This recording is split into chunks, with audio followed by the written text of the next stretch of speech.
How did SAMUS ARAN end up with the power suit? Why couldn't the Galactic Federation handle the threat of space pirates themselves?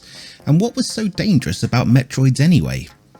Hi everyone, Tak here, and I'm going to answer this and more in today's What's the Plot as we look at the original 1986 Metroid. In the year 2000, leaders from different alien civilizations have decided to unite and form a congress that comes known as the Galactic Federation.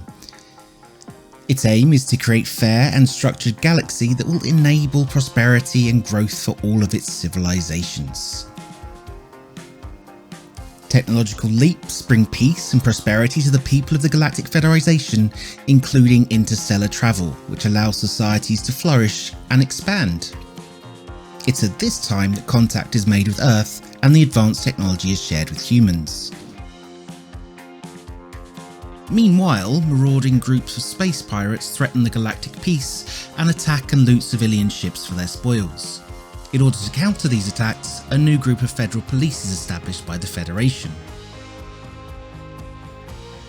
The cold expanse of space, however, makes it difficult to police, and the Federation are forced to turn to an elite group of courageous individuals known as space hunters. These hunters are outfitted with the best weapons and technology available, and the Federation offers huge financial reward for anyone able to hunt down and destroy the pirates and their bases of operation.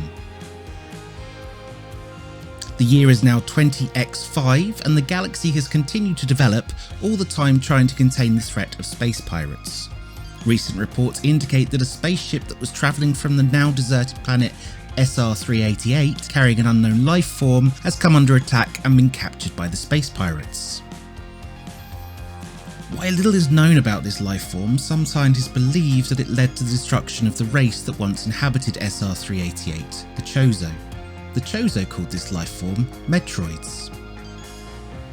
Furthermore, there are indications that the space pirates wish to develop this life form into a biological weapon, by using beta rays to multiply the Metroids' numbers and release them onto the planets of the Galactic Federation, including Earth. The Federation has dispatched a number of search parties to track down the space pirate base, and as luck would have it, their main headquarters has been discovered on a planet orbiting star FS-176, the planet of Zebes. SAMUS ARAN, space hunter and hero of the Federation with multiple operations under her belt, is chosen to travel to this planet and destroy the space pirate threat, their leader Mother Brain, and the Metroid lifeform. In a sly twist of fate, SAMUS ARAN had once lived on Zebes, having been adopted by the last of the Chozo after her home, K2L, was raided by space pirates when she was a child. She alone possesses a power suit given to her by her adoptive family, which is fused with her mind, body and spirit, giving her abilities far superior to those she would otherwise possess as a human. She travels to the fortress planet of Zebes and its labyrinthian underground to handle the space pirate threat. There she makes her way through a series of chambers, some of which afford her upgrades to her suit. Firstly, Samus faces the three-eyed reptile known as Kraid, the brutal ruler of Brinstar. He shoots dagger-like spikes from his belly and spinning claws from his hands, but Samus eventually manages to put him down. Next, she faces the flying monstrosity Ridley,